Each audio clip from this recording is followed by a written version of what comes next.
in this video, we're going to work out the equation line from its graph using these points here. So the first one says find the y-intercept. Well, the y-intercept is where it crosses the y-axis. So that's at 0, 1, and therefore that c in my equation is going to just be 1.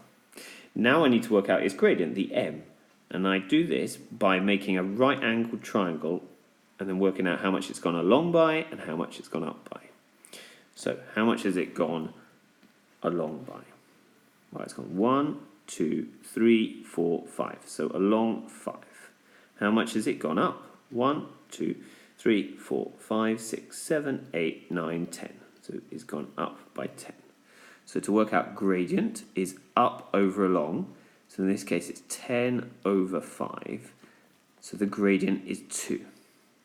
So using y equals mx plus c, my equation is y is equal to 2x plus 1. Let's look at this second line here. So the first thing I need to do is find its y-intercept. Well, actually, that's given for us. It's 0, 3. So my c is going to be 3, the y coordinate of the y-intercept. Now I need to draw my triangle, my right-angled triangle, to work out up over along.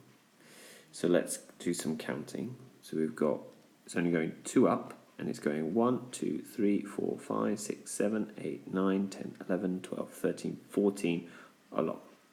Okay, so my gradient is m equals up over along, so 2 over 14. Now, it should be noted here that the gradient is going downwards from left to right, so it's going to be a negative gradient. Let's do some simplifying that. 2 goes into 14 and 2, so my gradient is negative a seventh. So lastly, I just need to write down the equation of this line. So it's in the form y equals mx plus c.